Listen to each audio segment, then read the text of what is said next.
Hello everyone students, welcome to our Vigyan प्रशस्ति।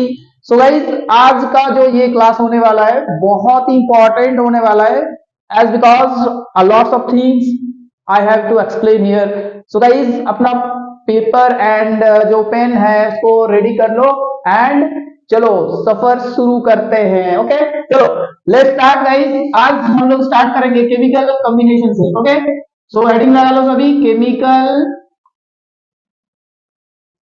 Combination, laws of chemical combination. अब heading सही है, ठीक है। Laws of chemical combination, laws of chemical combination. क्या क्या चीज पढ़ेंगे हम लोग यहाँ पर? देखो, पहला वाला जो है नंबर 1, कंजर्वेशन ऑफ मास। क्या होगा? Mass conservation, conservation of mass. Okay. Number 2, laws of constant proportion, law of constant proportion. Number 3, laws of definite proportion और constant proportion हो गया। और क्या होगा? Laws of multiple proportion, laws of multiple proportion, ठीक है। Number 4, Gay-Lussac law, Gay-Lussac law. तो ये चार जो लॉ है, ये चार लॉ को लेके हम लोग एक्सप्लेन करेंगे जितना इंपॉर्टेंट चीज है उसके बारे में, ठीक है। तो देखो, ये जो 1 2 3, ये जो 3 है, ये तीनों का तीनों जो लॉज है वो मास के हिसाब से काम करता है, ठीक है। these 3 laws are related to mass, related to mass. And ये जो 4th one, that is the Gay-Lussac law, which is related to volume. It is related to volume. समझ में आया? तो देखो, पहला वाला क्या बोल रहा है ना, पहला वाला बोल रहा है sir mass conservation of mass. इसका मतलब है कोई भी केमिकल रिएक्शंस जब होते हैं तो वहां पर कोई भी मास जो है वो क्या होता है? मास सेम रहता है, मास का कोई भी चेंज नहीं होता। एंड इसको इस हिसाब से बोल सकते हैं हम लोग कि during a chemical reaction mass can neither be created nor be destroyed. एक इक्वेशन लेके हम लोग इसको समझ सकते हैं। मान के चलो AgNO3 प्लस NaCl, इसका रिएक्शन क्या होगा? Silver chloride plus NaNO3। समझ में आया? अब देखो, ये रिएक्टेंट है। अब रिएक्टेंट का मास जो होगा, रिएक्शन के बाद अगर हम लोग देखेंगे तो प्रोडक्ट का मास क्या होंगे? वो सेम होंगे। इसका मतलब है कि ड्यूरिंग ए केमिकल रिएक्शन मास का कोई भी चेंज जो हो वो नहीं होता है। ये मास कंजर्वेशन लॉ यही चीज एक्सप्लेन करता है, ठीक है। चलो, ये तो समझ में आ गया।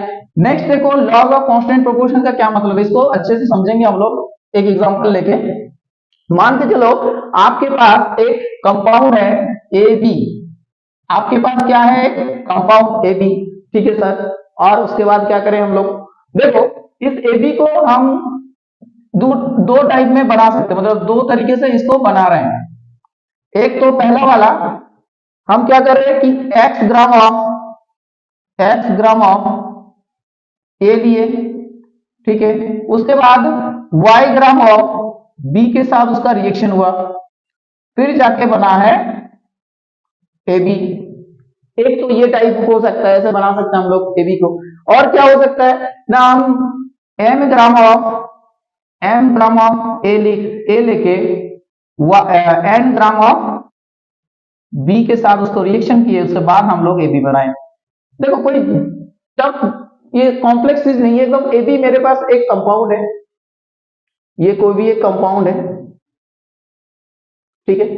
और इसी कंपाउंड को हम लोग बना रहे हैं इस हिसाब से कि दो टाइप में उसको डिवाइड कर दिए। एक तो ये हो रहा है कि x ग्राम A और y ग्राम B लेके AB बन रहा है, और यहाँ पर क्या हो रहा है, m ग्राम ऑफ A लेके and n gram of B लेके क्या हो रहा है, AB बन रहा है। अब देखो यहाँ पर अगर हम लोग बात करें मास रेशियो का, तो क्या होंगे, यहाँ पर मास रेशियो होगा A और B का x:y, और यहाँ पर जो मास रेशियो होंगे A और B का वो होगा आपका m:n। बच्चों ये अगर समझ में आ गया ना कि मास रेशियो क्या होगा। अब देखो यही चीज होता है यहाँ पर, जो x:y है और यहाँ पर जो m:n है वो एक दूसरे के साथ बराबर होंगे, अर्थात हम लोग यहाँ पर लिख सकते हैं कि x/y is equals to m/n, और यही वाला जो है कॉन्सेप्ट यहाँ पर है लॉज ऑफ कांस्टेंट प्रोपोर्शन। इसका मतलब है क्या कि मास बाय मास ये लोग एक कांस्टेंट प्रोपोर्शन में रहेंगे, अर्थात इसका मतलब ये है कि कोई भी एक कंपाउंड में जो भी एलिमेंट इन्वॉल्व होते हैं वो लोग एक पर्टिकुलर एक कांस्टेंट प्रोपोर्शन में रहते हैं, एंड बाय मास उन लोग क्या होते हैं, फिक्स होते हैं। ठीक है, समझ में आया क्या है यहाँ। एक प्योर कंपाउंड, तो इसको हम लोग इस हिसाब से बोल सकते हैं कि a pure compound, a pure compound always क्या होगा, a pure compound always made up of same element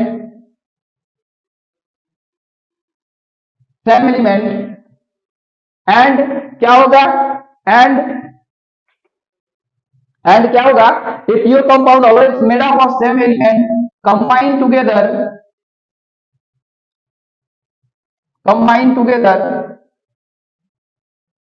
in a definite proportion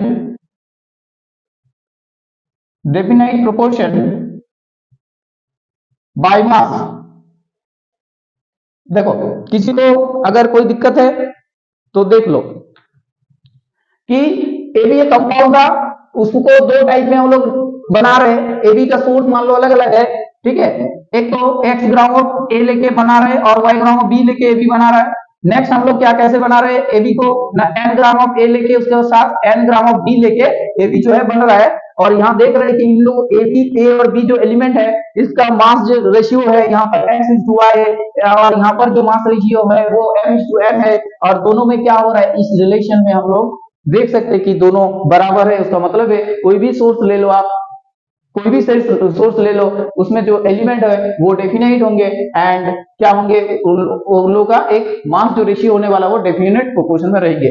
so statement ये बोलता है यहाँ पर कि a pure compound always made up of same element combine together in a definite proportion by mass. बताओ समझ में आया कि नहीं आया। तो यहां तक आप लोगों को कोई दिक्कत नहीं है, हम लोग आगे बढ़ते हैं। चलो बच्चों अगर आप लोगों को समझ में आ रहा है तो बहुत अच्छा है, और मान के चलो किसी को नहीं आ रहा है, थोड़ा थोड़ा समझ में आ रहा है किसी को, तो डेफिनेटली वीडियो जो है एक बार जरूर देखें। बार बार देखेंगे तो डेफिनेटली समझ में आएगा जरूर, क्योंकि एकदम रूट लेवल से हम जा रहे हैं, कोई स्किप नहीं कर रहे, और मेरी तरफ से पूरा जो है कोशिश है अच्छे से समझा पाए। तो बहुत अच्छे से सुनना है आप लोगों को, और जो भी चीज बता रहे हैं ठीक है उसको नोट डाउन करके रखना होगा। एक बार में नहीं समझ में आया तो क्या हुआ, 2 बार ट्राई करेंगे, 3 बार ट्राई करेंगे, बट कोशिश जो है वो जारी रखेंगे हम लोग। अब देखो थर्ड जो है पॉइंट वो है मल्टीपल प्रोपोर्शन वाला। अच्छा ये मल्टीपल प्रोपोर्शन वाला क्या केसेस है, इसको बहुत अच्छे समझाएंगे, ठीक है, एकदम पूरा मस्त होके आराम से सुनो आप लोग। तो मल्टीपल प्रोपोर्शन देखो इसमें ना क्या है, मल्टीपल प्रोपोर्शन कैसे समझेंगे, 3 नंबर वाला हम लोग यहाँ पर एक्सप्लेन करेंगे। देखो हम 3 कंपाउंड लिख रहे हैं, ठीक है, हम 3 कंपाउंड लिख रहे हैं। सर क्या लिखने वाले हैं आप 3 कंपाउंड, देखो भाई एक तो लिख दिए CH3CH3, अच्छा इसको तो पता है हम लोगों को। अच्छा और एक चीज लिख दिया हम CH2 अच्छा इसको भी कहीं ना कहीं देखे हैं, ठीक है। अच्छा और कंपाउंड लिख दिया यहाँ पर। तो देखो अभी हाल ही में आप लोग इन लोगों को पढ़ के आए क्लास 10 में हाइड्रोकार्बन जो चैप्टर था, आप लोगों का कार्बन एनएच कंपाउंड तीनों का तीनों प्रेजेंट था, एक एल्काइन है, एक एल्कीन है और एक एल्केन है। अब हम जो चीज समझाने जा रहे हैं बहुत अच्छे से देखो, यहाँ पर इन तीनों कंपाउंड में अगर हम लोग बात करें तो कार्बन जो है भाई, कार्बन जो है वो तीनों में दो दो करके कार्बन है, तीनों में जो है दो दो करके कार्बन है। किसको नहीं समझ में आया? देखो इसमें भी दो कार्बन है, इसमें भी दो कार्बन है, और इसमें भी जो है दो ही कार्बन है। ठीक है सर, ये तो बहुत अच्छे समझ में आ गया। अब दो कार्बन मतलब कितना होता है भाई? 24 ग्राम होता है कि नहीं बताओ? 24 ग्राम होगा। ओके, अब देखो एक चीज यहाँ पर डिफरेंस आ रहा है कि यहाँ जो ये वाला जो एल्केन वाला चीज है, मतलब इथेन की अगर बात करें हम लोग, तो इथेन में क्या है? 6 हाइड्रोजन प्रेजेंट है। तो एक में तो भाई 6 हाइड्रोजन है, और सेकंड में दो है वो 4 हाइड्रोजन है, और थर्ड में जो है वो 2 हाइड्रोजन की बात हो रहा है। तो आप लोग खुद इसको बनाओ ऐसा कि देखो एक पर्टिकुलर अमाउंट ऑफ कार्बन के साथ डिफरेंट डिफरेंट हाइड्रोजन जो है वो यहाँ पर कंबाइन है। समझ में आया कि नहीं आया? देखो एक पर्टिकुलर कार्बन है यहाँ पर 24 ग्राम, देखो हर किसी में है, इसमें भी है, इसमें भी है, और इसमें भी है, बट जो डिफरेंस आ रहा है इन लोगों के बीच में वो हाइड्रोजन की है। और यहाँ पर जो है 6 ग्राम हाइड्रोजन, और यहाँ पर 4 ग्राम हाइड्रोजन, और यहाँ पर 2 ग्राम हाइड्रोजन अटैच है। अर्थात इसको हम लोग इस हिसाब से बोल सकते हैं कि under normal temperature and pressure इसको अगर कांस्टेंट रख के एक पर्टिकुलर कोई भी एक एलिमेंट को फिक्स करके, ठीक है, उसके साथ हम लोग डिफरेंट डिफरेंट ऑफ जो अलग एलिमेंट है, अनदर एलिमेंट है, उसको अगर मिक्स करेंगे, हम लोग कंबाइन करेंगे, तो क्या होगा? वो जो भी कंपाउंड बनाएंगे उस कंपाउंड में क्या होंगे कि ये लोग एक रेशियो में रहेंगे, जिसको हम लोग मल्टीपल प्रोपोर्शन के हिसाब से देख सकते हैं। तो आप लोग यहाँ पर देख सकते हो कि देखो यहाँ पर जो है 6 gram hydrogen 24 gram hydrogen carbon के साथ 6 ग्राम हाइड्रोजन यहाँ अटैच्ड है, 24 ग्राम कार्बन के साथ 4 ग्राम हाइड्रोजन यहाँ अटैच्ड है, 24 ग्राम ऑफ कार्बन के साथ यहाँ 2 ग्राम हाइड्रोजन अटैच्ड है।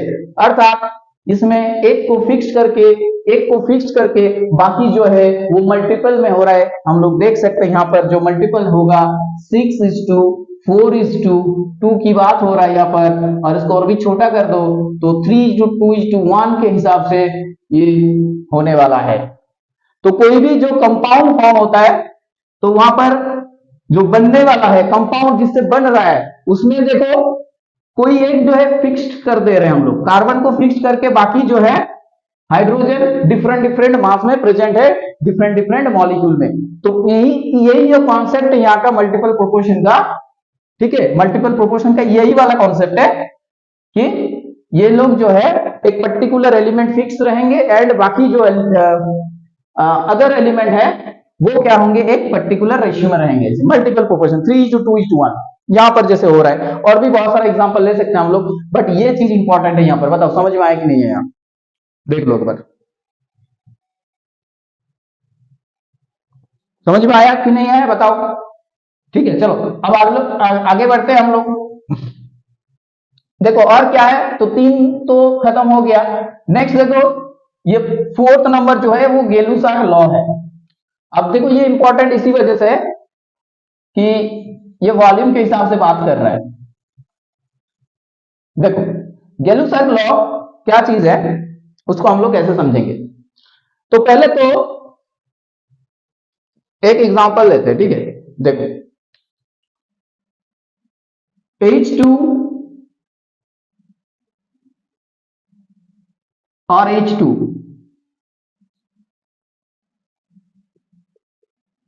प्लस O2, ठीक है। तो यहां पर टू वॉल्यूम क्या लिए? 2 वॉल्यूम हाइड्रोजन है, और यहां पर क्या है? एक वॉल्यूम जो है वो ऑक्सीजन है। और ये दोनों मिलकर जो बनेगा वो पता है हम लोगों को, वाटर बनेगा। वो क्या बनेगा? वाटर। अब वाटर कितना बनेंगे कि H2O एक बना और एक H2O बना, ठीक है। देखो बच्चों इसको ऐसा लिख रहे हैं जैसे कि आप लोग अच्छे से समझ पाओ चीजों को। तो 2 वॉल्यूम, देखो यहाँ पर हाइड्रोजन एक है, एक बॉक्स में एक हाइड्रोजन, दूसरा बॉक्स में एक और एक हाइड्रोजन, तो 2 वॉल्यूम हो गया ये। और यहाँ पर एक ही ऑक्सीजन है तो एक वॉल्यूम। अब 2 volume oxygen gas hydrogen gas के साथ एक वॉल्यूम जो है ऑक्सीजन गैस रिएक्ट करके 2 वॉल्यूम जो है वाटर वेपर यहाँ पर फॉर्म हो रहा है। वाटर वेपर है ये, ठीक है, क्योंकि ये जो है गैसियस फॉर्म में ही वैलिड है। तो ये ऐसे तो समझ में आया हम लोगों को कि एक पर्टिकुलर जो केमिकल रिएक्शन हो रहा है वहां पर 2 वॉल्यूम हाइड्रोजन के साथ 1 वॉल्यूम ऑक्सीजन रिएक्ट करके 2 वॉल्यूम जो है वो वाटर बना रहा है। और एक रिएक्शन ले लो सर, H2 प्लस Cl2, दोनों ही गैस है, ये भी गैस है और ये भी गैस है, और यहां पर H2 जो है वो 1 वॉल्यूम है, यहां पर Cl2 जो है वो भी 1 वॉल्यूम है। अब दोनों रिएक्ट करेंगे, दोनों रिएक्ट करने के बाद क्या चीज बनेगा, HCl फॉर्म होगा। अब HCl कितना बनेगा, 2 बनेगा, तो इसको हम लोग इस हिसाब से लिखते हैं, देखो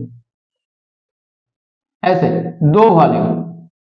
तो क्या है, ये भी गैसियस फॉर्म में ही है, तो इसका मतलब इसको हम लोग गैल्यूसक को इस हिसाब से समझ सकते हैं कि कोई भी जब केमिकल रिएक्शंस होते हैं तो क्या होता है कि रिएक्टेंट मॉलिक्यूल्स कंबाइन होके प्रोडक्ट फॉर्म करते हैं। बट यहाँ पर जो चीज ध्यान रखने वाली बात है वो है कि रिएक्टेंट जो है वो गैसियस फॉर्म में रहेंगे।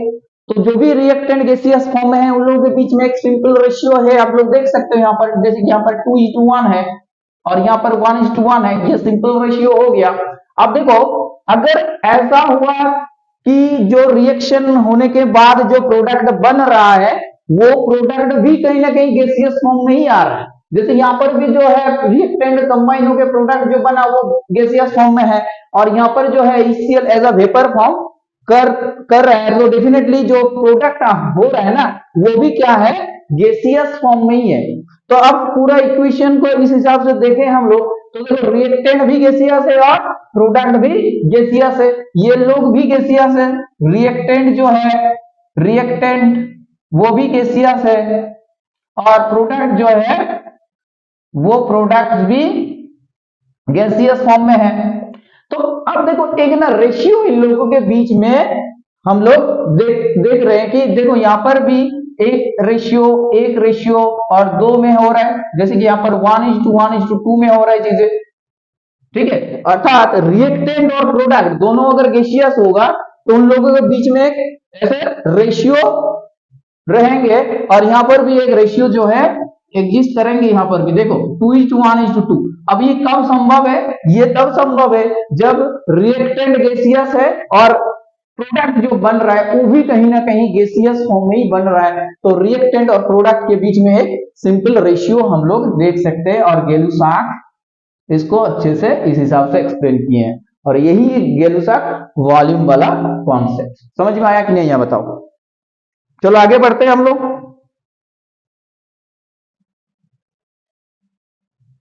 आगे बढ़ते हैं हम लोग, ठीक है। देखो अब नेक्स्ट पे हम लोग जो पढ़ेंगे, तो पहला वाला तो पार्ट आप लोगों का कंप्लीट हो गया। अब नेक्स्ट जो है सिलेबस में वो डाल्टन एटॉमिक थ्योरी। तो बहुत को पता है डाल्टन ने क्या बताए थे, क्या पोस्टुलेट्स में है डाल्टन का, तो उसी के बारे में थोड़ा बहुत बात कर लेंगे, उसके बाद नेक्स्ट टॉपिक में हम लोग जाएंगे, ठीक है। तो जैसे कि इसको मैक्सिमम पता है तो एक बार रिवीजन कर लो, डाल्टन एटॉमिक थ्योरी। एग्जाम में आता है कि डाल्टन का जो पोस्टुलेट है वो लिखो, डाल्टन थ्योरी, एटॉमिक थ्योरी। देखो क्या बताया ये, मतलब Dalton according to Dalton postulate क्या था कि नंबर 1 जो है कि बिल्डिंग ब्लॉक, कोई भी जो मैटर है उसका बिल्डिंग ब्लॉक कौन है, the smallest particle of matter is atom, smallest particle of matter is atom, ठीक है। नंबर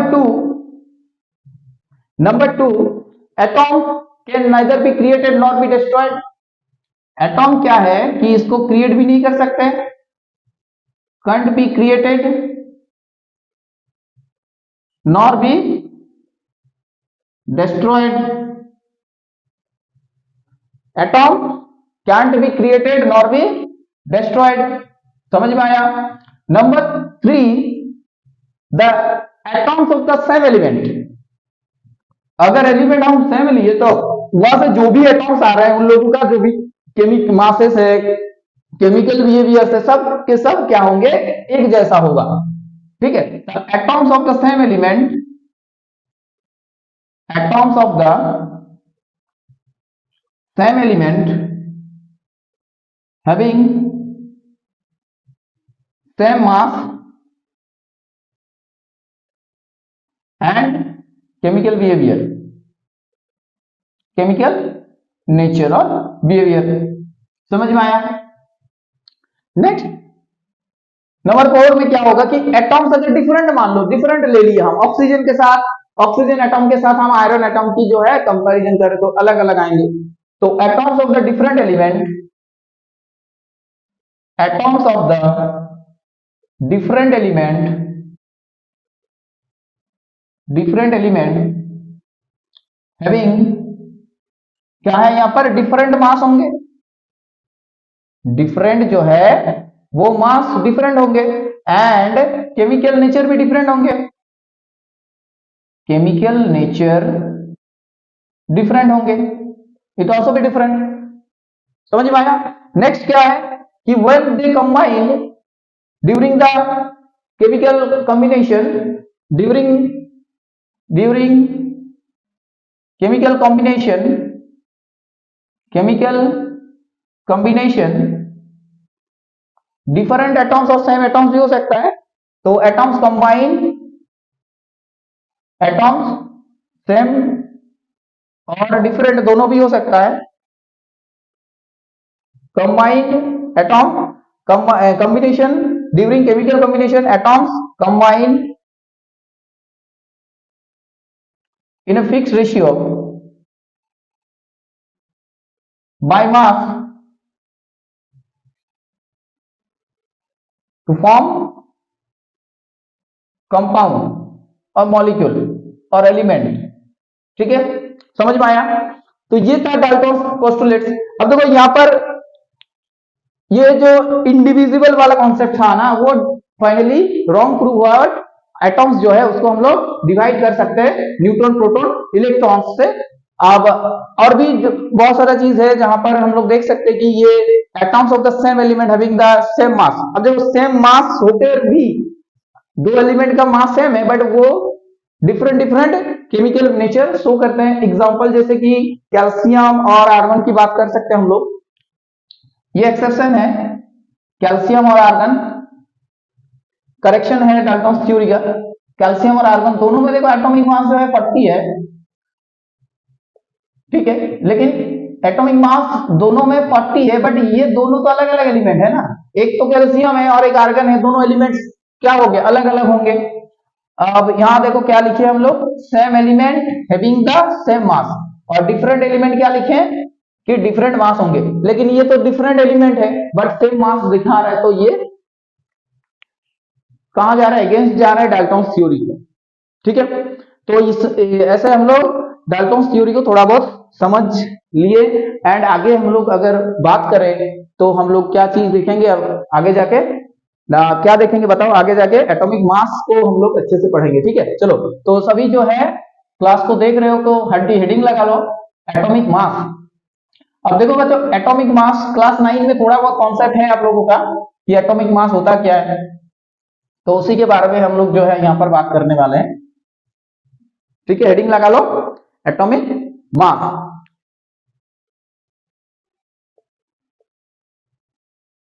एटॉमिक मास, देखो एटॉमिक मास मतलब एक जो atomic mass different different scale से हम लोग इसको डिफाइन करते हैं। और डेफिनेटली हाइड्रोजन स्केल है, ऑक्सीजन स्केल है, कार्बन स्केल है, बट यहाँ पर जो जिस स्केल के हिसाब से हम लोग बात करेंगे वो होंगे कार्बन स्केल है। ये IUPAC द्वारा जो है एक्सेप्टेड है। ठीक है, तो एटॉमिक मास क्या होंगे कि mass of the element, atomic mass equals to, सही है ना सब कुछ, हाँ, atomic mass equals to mass of the element, mass of one atom of the element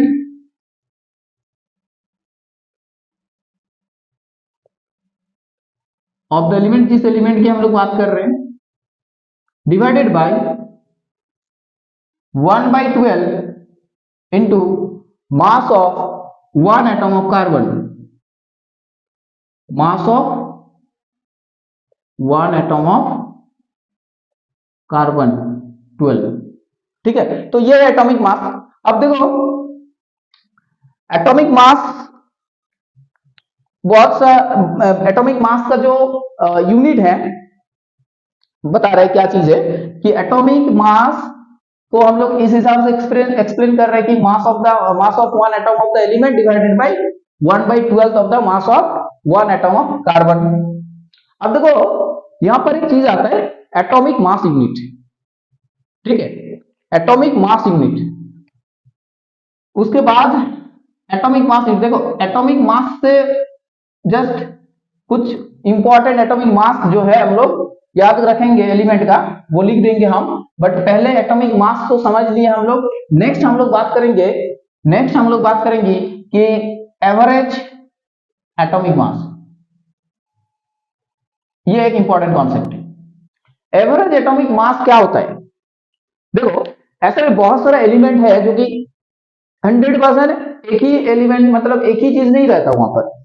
वो क्या होते हैं कि डिफरेंट फॉर्म में रहते हैं, दैट इज आइसोटोप फॉर्म में रहते हैं। जैसे क्लोरीन की अगर बात करें हम लोग, ऑक्सीजन की अगर बात करें, लेड की अगर बात करें, तो ये लोग बहुत डिफरेंट यूनिट्स में रहते हैं, डिफरेंट परसेंटेज। जैसे मान के चलो कि क्लोरीन की बात करें तो क्लोरीन का जो एक फॉर्म है 35 वाला आइसोटोप, वो क्या है कि वो 75% में रहता है, और क्लोरीन 35 जो है वो का 25% में रहते हैं। तो ये यहाँ पर कहीं ना कहीं जो जब हम लोग एटॉमिक मास कैलकुलेट करते हैं तो इस चीज को जो है कंसीडर करना पड़ता है कि कोई चीज जो है 100% रह रहा है और कोई जो चीज है वो डिफरेंट परसेंटेज में प्रेजेंट है। तो जहां पर देखेंगे हम लोग कि डिफरेंट परसेंटेज में है वो एलिमेंट, तो वहां पर सबको जो है जो आइसोटोप अवेलेबल है उसको हम लोग को लेना पड़ेगा एंड एवरेज जो है एटॉमिक मास कैलकुलेट करेंगे। इसको किस हिसाब से समझ सकते हैं? देखो मान के चलो कि मेरे पास जो है एक एलिमेंट है, अब ये एलिमेंट तीन ये जो एलिमेंट है ये तीन टाइप में है, तीन टाइप में एग्जिस्ट कर रहा है। ठीक है, एक तो x परसेंटेज में एग्जिस्ट कर रहा है, उसके बाद ये y परसेंटेज अलग फॉर्म है इसका, एंड z परसेंटेज ये सेम एलिमेंट का ही अलग परसेंटेज में है। ठीक है, एक्चुअल में क्या है, इन लोगों का एटॉमिक नंबर सेम है बट डिफरेंट मास जो है वो नंबर उसमें है। अब देखो यहाँ पर जो x% है इस एलिमेंट का, इसका मान के चलो कि एटॉमिक मास a है, और y% में जो प्रेजेंट है वहां पर उसका एटॉमिक जो नंबर है, एटॉमिक मास जो है वो b है, एंड z% में जो प्रेजेंट है वहां पर क्या है, इसका एटॉमिक जो मास नंबर जो है वो c है। ठीक है, एटॉमिक मास जो है, एटॉमिक मास है, ये एटॉमिक मास c है, यहाँ पर एटॉमिक मास a है और यहाँ पर एटॉमिक मास b है। अब हम लोग कैसे कैलकुलेट करेंगे? देखो एवरेज एटॉमिक मास कैसे कैलकुलेट करेंगे? एवरेज एटॉमिक मास किस हिसाब से कैलकुलेट करेंगे? देखो ये मास, एटॉमिक मास इसका क्या है, इसका मास नंबर क्या है, मास नंबर, ये मास नंबर होगा ना, atomic mass, okay atomic mass. तो atomic mass a into X कर दो, a इंटू ax प्लस, अब देखो y परसेंटेज का जो एटॉमिक मास है वो b है, तो क्या होगा, ये bx होगा, प्लस ये z परसेंटेज का क्या है, c है, तो क्या होगा यहाँ पर cz। अब टोटल हो गया, टोटल कितना परसेंटेज रहता है, कोई भी टोटल जो है 100% रहता है कि नहीं रहता बताओ? तो 100 से क्या करना है हम लोग को, भाग दे देना है, और इसी का जो रिजल्ट आएंगे वो रिजल्ट जो होगा वही क्या होंगे, एवरेज एटॉमिक मास होगा उस पर्टिकुलर एलिमेंट के लिए। एक जो है रियल एग्जांपल हम देते हैं आप लोगों को। क्लोरीन को पता है ना सभी को। अब क्लोरीन एक तो रहता है आपका 1735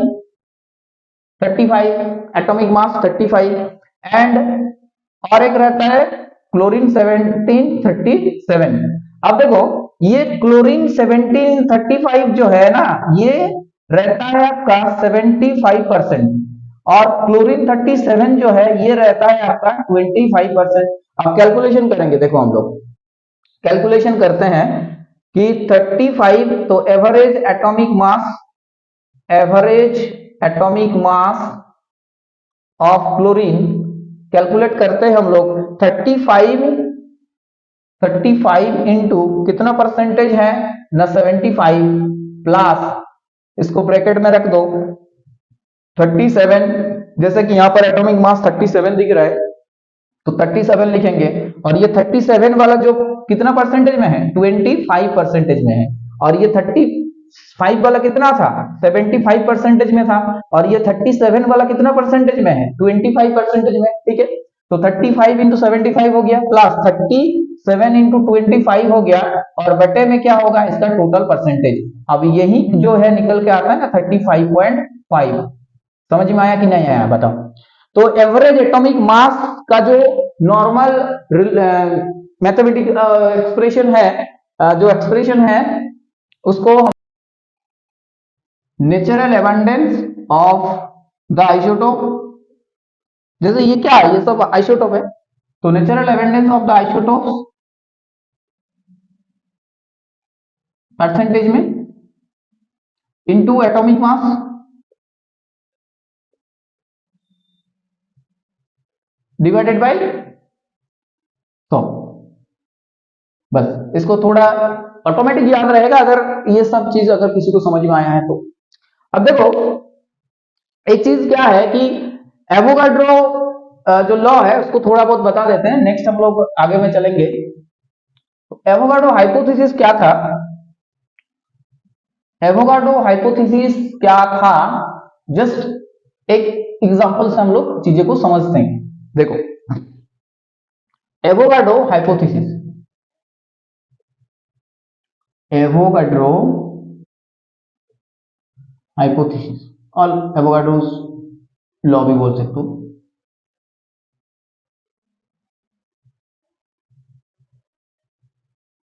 देखो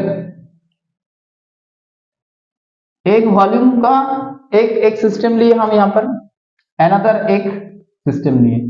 ओके, यहां V वॉल्यूम है मेरे पास, मान लो कि VCC है, इसमें जो भी कुछ लेंगे हम लोग VCC है, और ये भी VCC है at STP standard temperature pressure.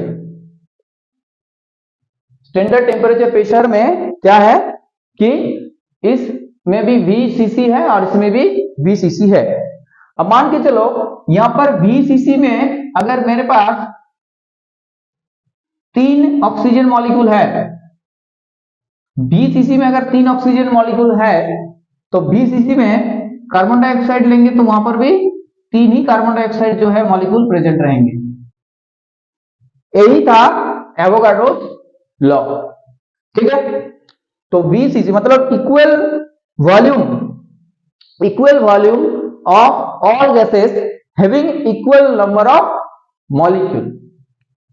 क्या होगा स्टेटमेंट इसका कि इक्वल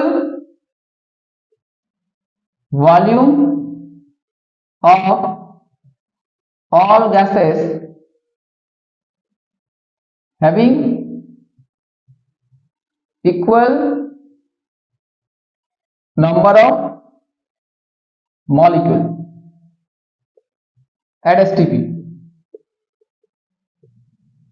ठीक है, equal volume of all gases having equal number of molecules का मतलब है कि अगर मान के चलो यहां पर VCC में n number of oxygen molecule है तो डेफिनेटली VCC में क्या होंगे कि n नंबर ऑफ मीथेन भी होंगे, n नंबर ऑफ CO2 भी होंगे, जितना भी गैसीय सब्सटेंस ले सकते हैं हम लोग वहां सेम नंबर प्रेजेंट रहेगा। ओके, समझ में आया। अगर इसको अगर हम लोग मान के चलो कि मॉलिक्यूल्स ना बोल के एटॉम्स बोल देते तो क्या सही होता? नहीं होता सही, क्योंकि देखो ये एक मॉलिक्यूल में डिफरेंट एटॉम्स प्रेजेंट हो सकता है, इसलिए वो नंबर जो है सेम नहीं होता है, इसी वजह से यहां पर मॉलिक्यूल सही है बोलना।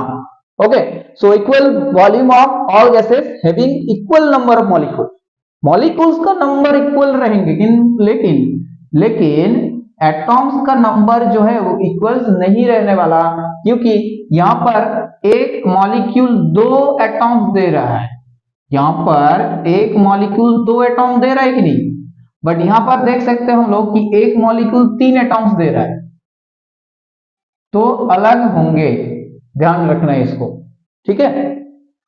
चलो, अब एटॉमिक मास के बारे में हम लोग बात कर रहे थे, तो एटॉमिक मास समझ लिए, एवरेज एटॉमिक मास भी समझ में आया। अब एटॉमिक मास यूनिट क्या होता है उसको थोड़ा बहुत समझ लेते हैं। देखो, जैसे एटॉमिक मास यूनिट क्या होता है कि अगर उसको इस हिसाब से देखें हम लोग, तो एटॉमिक मास यूनिट होता है एटॉमिक मास यूनिट, ये है ना एकदम एक एटम का मास, एक एटम का मास इस हिसाब से हम लोग एक्सप्रेस करते हैं ना एएमयू यूनिट से, और डिफरेंट होगा ये हम लोग एएमयू से बोलते हैं और यू से इसको रिप्रेजेंट किया जाता है। तो ये ज्यादा अभी इसका मतलब इसी को हम लोग यूज करते हैं यू, ठीक है। तो क्या है चीजें, देखो एटॉमिक मास यूनिट, मान के चलो कि आपके पास 18 ग्राम ओके 16 ग्राम ऑक्सीजन है, 16 ग्राम ऑक्सीजन एटम का क्या मतलब, 16 ग्राम ऑक्सीजन एटम। अब ये 16 ग्राम ऑक्सीजन एटॉम्स हम क्यों लिखे यहां पर, देखो अभी थोड़ा बहुत बाद ही हम लोग मोल्स के बारे में पढ़ने वाले हैं, ठीक है। तो अभी थोड़ा बहुत समझ लो कि ये 16 ग्राम ऑक्सीजन एटॉम में ये एक पर्टिकुलर ऑक्सीजन की बात नहीं हो रहा है, ध्यान से सुनो जो हम बोल रहे हैं कि ये जो 16 ग्राम ऑक्सीजन एटॉम की बात हो रहा है ना, वो एक पर्टिकुलर ऑक्सीजन की बात जो है वो नहीं हो रहा है, ठीक है। जैसे मान के चलो, क्योंकि अभी देखो समझना इंपॉर्टेंट है हम लोगों का, तो इसीलिए ये सब चीज को अच्छे से समझ लो कि 16 ग्राम ऑक्सीजन एटम मतलब एक ही ऑक्सीजन एटम है, नहीं है, यहां पर बहुत सारा ऑक्सीजन एटम है। अच्छा सर, बहुत सारा का मतलब देखो इतना है कि हम लोग गिन भी नहीं सकते, बहुत सारा है, 10 5 20 नहीं है। तो ये जो इतना सारा नंबर है, ये 16 ग्राम ऑक्सीजन एटम में वो कितना नंबर है, उसको हम लोग क्या बोलते हैं, एवोगाड्रो नंबर, एवोगाड्रो नंबर, ठीक है। एवोगाड्रो नंबर कि इस वेसल में अगर 16 ग्राम ऑक्सीजन एटम लिया जाए तो डेफिनेटली वहां पर कितना नंबर ऑक्सीजन एटम प्रेजेंट रहेंगे, एवोगाड्रो नंबर। वो कौन सा नंबर है पता है आप लोगों को, 6.022 इंटू 10⁻23 ना, ये वाला मतलब इतना नंबर ऑफ ऑक्सीजन एटॉम इसमें प्रेजेंट है, समझ में आया, इसमें इतना नंबर ऑक्सीजन एटॉम प्रेजेंट है। ध्यान से सुनो, अब हमको क्या चाहिए, एटॉमिक मास यूनिट मतलब एक की चाहिए, एक का, एक सिंगल एटॉम का बात कर रहे हैं हम लोग, एक सिंगल एटॉम। बट यहां पर ये ग्राम लिखने का मतलब है यहां बहुत सारा जो है ऑक्सीजन एटॉम की बात हो रहा है, तो इसको इस हिसाब से लिखो, यूनिमेट्री मेथड से करेंगे हम लोग कि 6.022 into 10⁻23 number of oxygen atom is equals to 16 gram. समझ में आया कि नहीं है बताओ। अब एक चाहिए हम लोग को कि एक का कितना होगा, देखो एक ऑक्सीजन एटॉम की अगर बात करें हम लोग, एक ऑक्सीजन एटॉम का अगर बात करें उसका मास क्या होगा, एक ऑक्सीजन एटॉम के लिए कितना होंगे फिर 16 बाय ये वाला नंबर अर्थात 6.022 इंटू 10⁻23 ग्राम। समझ में आया। अब देखो ये 16 इंटू ये वाला जो टर्म आ रहा है ना 6.022 इंटू 10⁻23 ग्राम, इसको अगर सॉल्व करें हम लोग तो फिर इस हिसाब से आता है ये 1.66 इंटू 10⁻24 ग्राम। अब देखो सभी देखो अच्छे से कि ये जो वैल्यू आया है यहाँ पर 1.66 इंटू 10⁻24 ग्राम, इसी चीज को हम लोग रिप्लेस करके लिख देते हैं U। ठीक है, समझ में आया कि नहीं है बताओ? ये क्या लिख देते हैं? U। विजिबल है ना? हाँ दिख तो रहा है। ओके, तो 16U मतलब ये वाला जो टर्म है ना, इसका मतलब है हम लोग का U। अब U का मतलब है ये, तो समझ में आ चुका है, तो लिख दो यहाँ पर एक बार। तो U इज इक्वल्स टू, ग्राम में अगर लिखेंगे हम लोग तो उसका मतलब होगा आपका 1.66 इंटू 10⁻24 ग्राम। और केजी में बात करें हम, केजी में अगर बात करें इसको, तो बच्चों क्या होंगे कि 10⁻27 ग्राम। क्या किए हम कि 1000 से भाग कर दिए, देखो 1000 से भाग कर दिए तो ये पावर चेंज हो गया, -24 से -27 जो है यहाँ केजी लिखना पड़ेगा। समझ में आया? अब एटॉमिक मास भी अच्छे से समझ में आ गया कि एटॉमिक मास एक सिंगल एटॉम की बात हो रहा है। ग्राम लिखेंगे तो उसका अलग मतलब है, वहां पर क्या हो रहा है कि एक मोल चीजें आ जा रहे हैं, एवोगाड्रो नंबर ऑफ चीजें जो है वो आ जा रहा है। बट एक एटॉमिक मास यूनिट का मतलब हम लोग एक की बात कर रहे हैं, तो इसका मतलब ये ऐसे आ रहा है। चलो अब कुछ इंपॉर्टेंट जो एलिमेंट है जिसका एटॉमिक मास याद रखना एकदम बनता है, तो डेफिनेटली उसको हम लोग यहां देखेंगे वन बाय वन। तो पहला वाला जो एटॉमिक मास याद रखना है हाइड्रोजन के लिए, वो क्या होता है? वो होता है 1U। हीलियम की अगर बात करें तो होता है 4U। अच्छा, फिर हम लोग अगर बात करें ऑक्सीजन की तो डेफिनेटली 16U। नाइट्रोजन की स्टूडेंट्स अगर बात करें तो क्या होगा ना 14U। अगर हम लोग बात करें सल्फर की तो क्या होगा 32U। अगर हम लोग बात करें क्लोरीन की तो क्या होगा 35.5U। अगर बच्चों हम लोग बात करें आयरन की तो क्या होगा 55.58, 56 ही मान के चलो, ठीक है 56 ही मान के चलो। अगर हम लोग बात करें मैंगनीज की तो क्या होगा मैंगनीज का 55। अगर हम लोग बात करें मैग्नीशियम की तो क्या होता है 24। अगर हम लोग बात करें एल्यूमिनियम का तो क्या होता है 27। अगर हम लोग बात करें सोडियम की तो क्या होंगे 23। यू, सब में यू है, ठीक है सब में क्या है यू है, क्योंकि हम एक एटॉम की बात कर रहे हैं यहाँ पर। अब क्या है सल्फर हो गया इंपॉर्टेंट। हाँ, जिंक की अगर बात करें, कॉपर की बात करें तो कॉपर कितना होता है 63.5। और किसी का याद आ रहा है? आयोडीन का याद कर लो 127, ऐसा कुछ।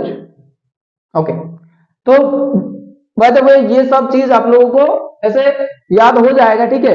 डिफरेंट मैथ्स जब प्रैक्टिस करोगे, प्रॉब्लम्स जब फेस करोगे, इस हिसाब से हम लोग बारी में वो चीज आएंगे, ठीक है। वो मैथमेटिक्स में आता है जब इन लोगों का वैल्यू जो है याद रखना पड़ता है, और बहुत टाइम गिवन भी रहता है, बट हम लोग जो है याद ही रख लेंगे, बेहतर होगा, ठीक है। अब देखो एटॉमिक मास समझ में आ गया, और बहुत सारा जो है एटॉमिक मास यूनिट भी समझ में आ गया है। अब देखो हम लोग बात करेंगे मॉलिक्यूल के हिसाब से, मतलब मॉलिक्यूल क्या होता है, समझ में आया? मॉलिक्यूल के हिसाब से हम लोग बात करेंगे, ठीक है। क्या पढ़ेंगे हम लोग? देखो एटॉमिक मास डन, अब आएंगे ग्राम एटॉमिक मास। ग्राम एटॉमिक मास, ये क्या कॉन्सेप्ट है?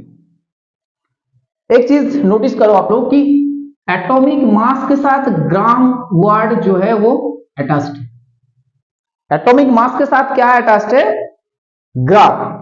इसका मतलब ये है कि एटॉमिक मास ही तो है ये, atomic mass, but express in terms of gram. Atomic mass, atomic mass expressed in terms of gram, expressed in terms of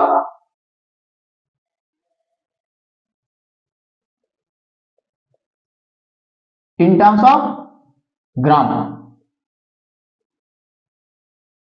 clear? जैसे ऑक्सीजन का अगर हम लोग बात करें, ऑक्सीजन एटम की, ऑक्सीजन एटम का एटॉमिक मास क्या था 16U, लेकिन इसको अगर ग्राम में कन्वर्ट करें हम लोग तो ऑक्सीजन एटम का ग्राम एटॉमिक मास क्या होगा, क्या होगा 16 ग्राम होगा कि नहीं बताओ? 16 ग्राम होगा। ऐसे मेरे पास सल्फर एटम है, सल्फर एटम का ग्राम एटॉमिक मास क्या होगा? एटॉमिक मास को जस्ट ग्राम में लिख दो, gram atomic mass of sulphur is equal to 32 gram. ठीक है, अब देखो यहां से मूल तो आगे पढ़ेंगे हम लोग। यहां पर एक क्वेश्चन ये आता है कि calculate the number of gram atom for a particular element. Number of gram atom वो चीज क्या होता है? देखो, तो नंबर ऑफ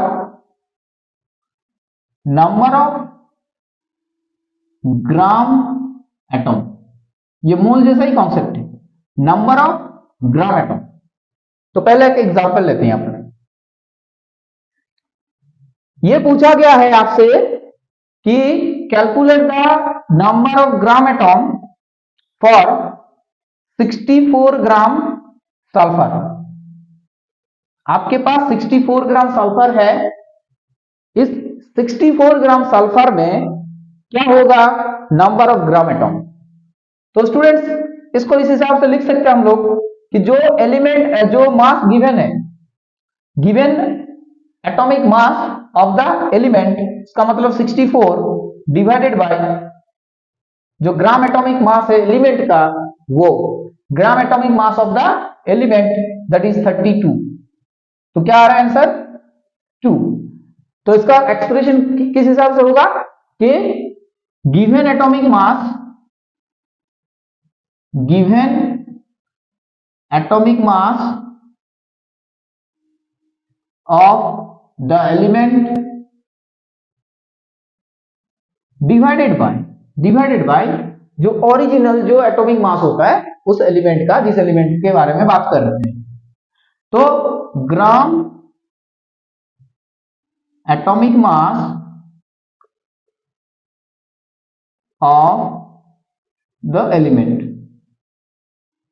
क्लियर हुआ कि नंबर ऑफ ग्राम एटम अगर कैलकुलेट करने के लिए बोला जाए कभी भी, तो इस हिसाब से करेंगे कि उसका एक एटॉमिक मास, कुछ मास उसका गिवन रहेंगे। ठीक है, उसका कुछ मास जो है वो गिवन रहेंगे, गिवन मास, ये गिवन मास सही रहेगा बोलना, given mass of the element, given mass of the element divided by gram atomic mass of the element. बताओ ये चीज समझ में आया कि नहीं आया? बताओ ये चीज समझ में आया कि नहीं आया? बताओ। अब देखो,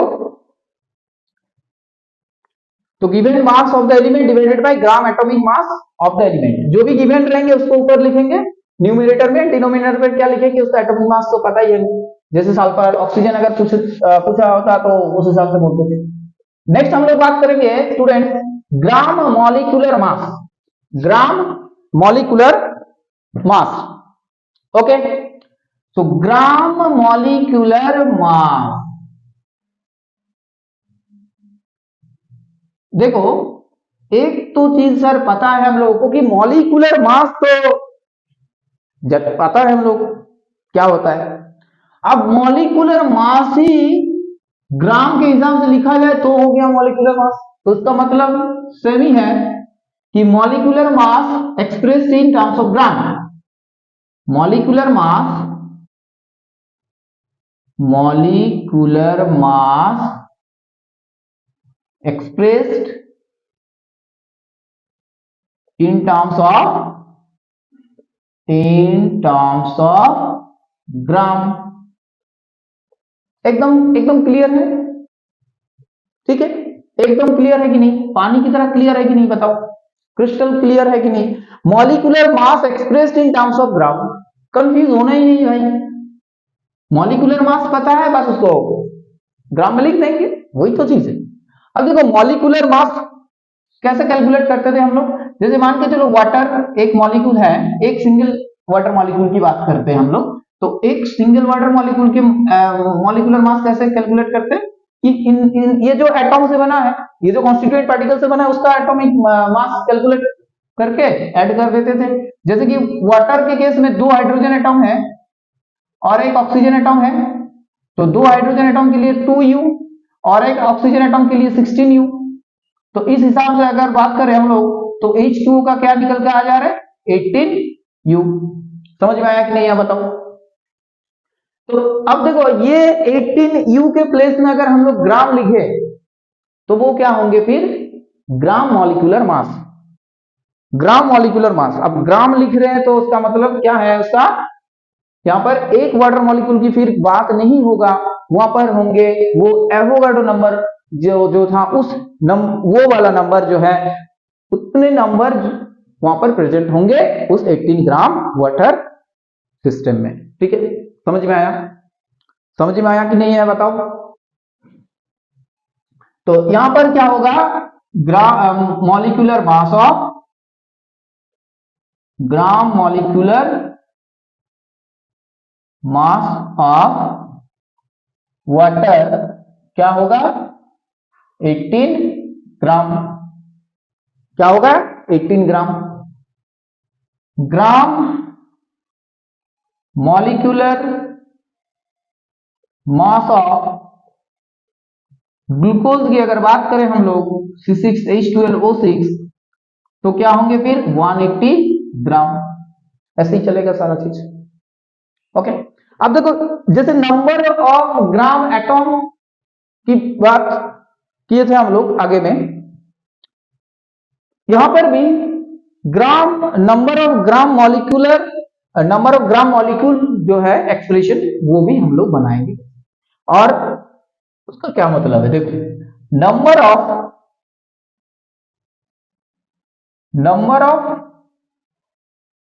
ग्राम मॉलिक्यूल,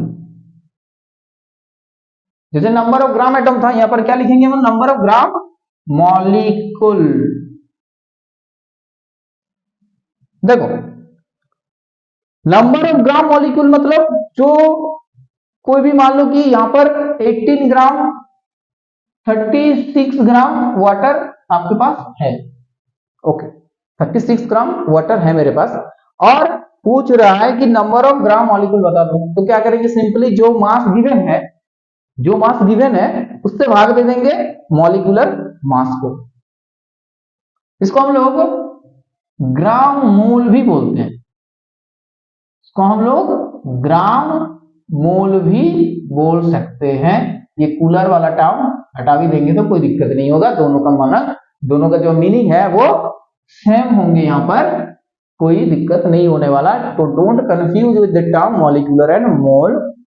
ठीक है, तो नंबर ऑफ ग्राम मॉलिक्यूल और नंबर ऑफ ग्राम मोल का मतलब है कि गिवन मास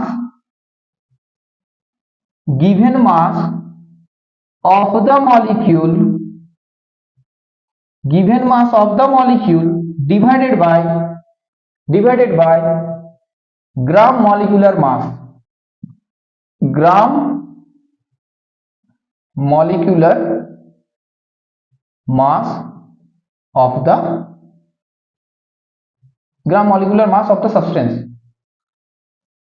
द सब्सटेंस और मॉलिक्यूल।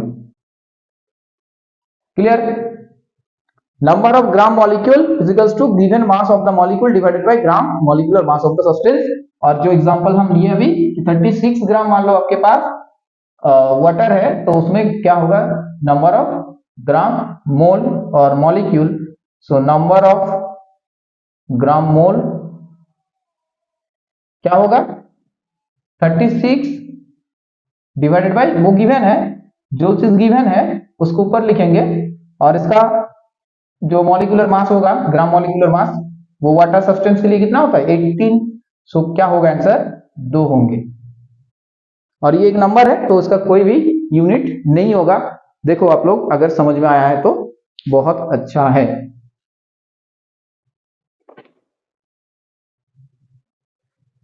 ठीक है, अब देखो एक टर्म आता है मोलर वॉल्यूम। वो क्या चीज है मोलर वॉल्यूम, देखेंगे हम लोग। मोलर वॉल्यूम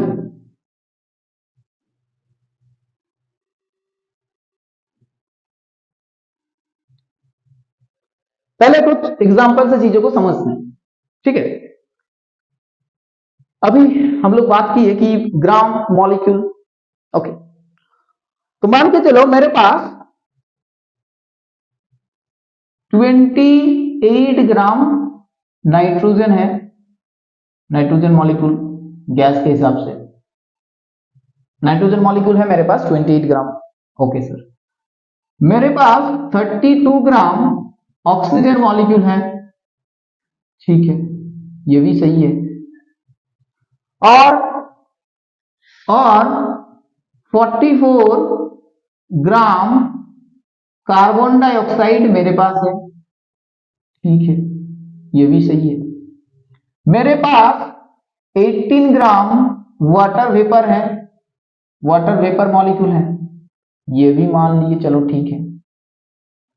अब सर क्या बताने जा रहे हैं समझ में नहीं आ रहा। मोलर वॉल्यूम का मतलब आप ये सब क्या क्यों लिख रहे हो कि 28 ग्राम नाइट्रोजन, इन लोगों को लेकर क्या करेंगे आप लोग।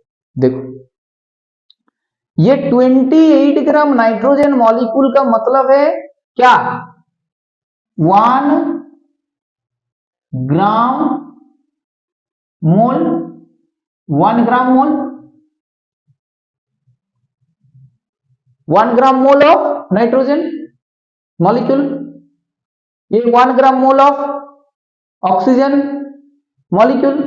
तो इसका ये मतलब है कि ये 28 ग्राम नाइट्रोजन मॉलिक्यूल में वो Avogadro number of molecules present है।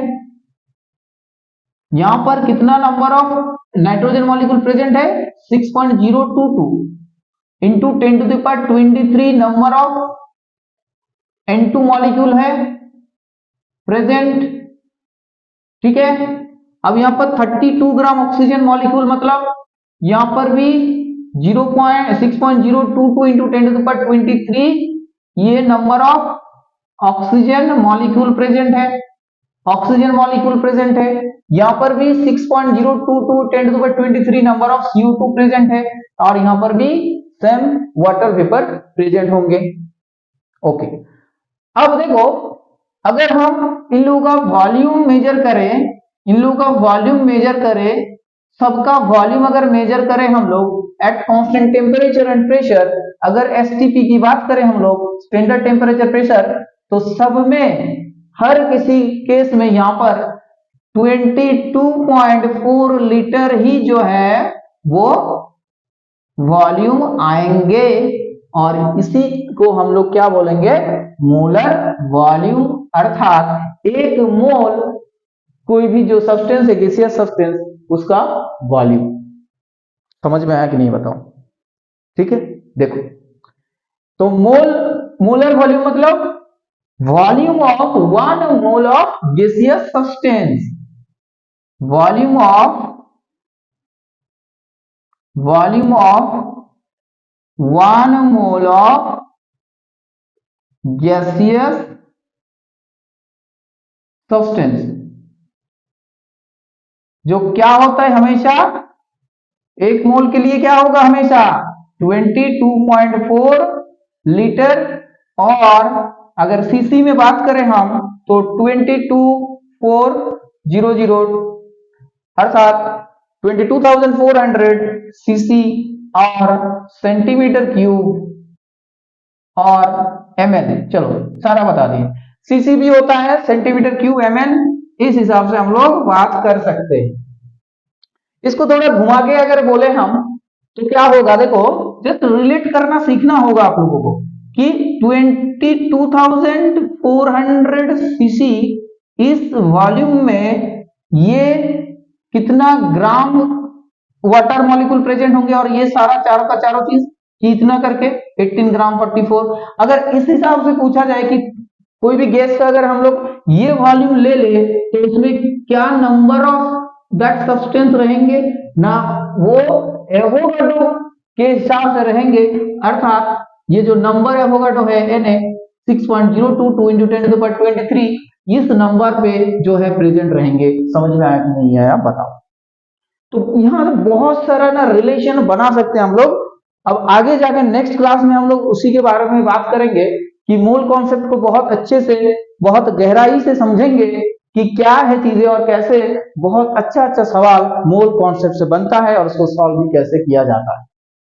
तो गाइस ये कॉन्सेप्ट आई होप आप लोगों को समझ में आया है। अभी वीडियो का जो फर्स्ट से एंड तक जो भी बात किए बहुत सारा चीज हम बताए और कोशिश किए थोड़ा बहुत समझाने की।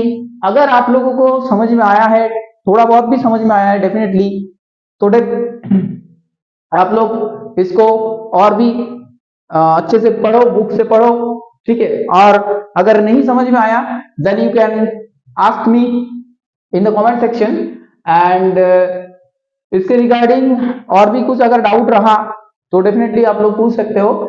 एंड एक व्हाट्सएप ग्रुप जो है अभी है बनाया है, तो डेफिनेटली वहां पर आप लोग ज्वाइन हो सकते हो। उसका लिंक जो है डिस्क्रिप्शन में हम दे देंगे।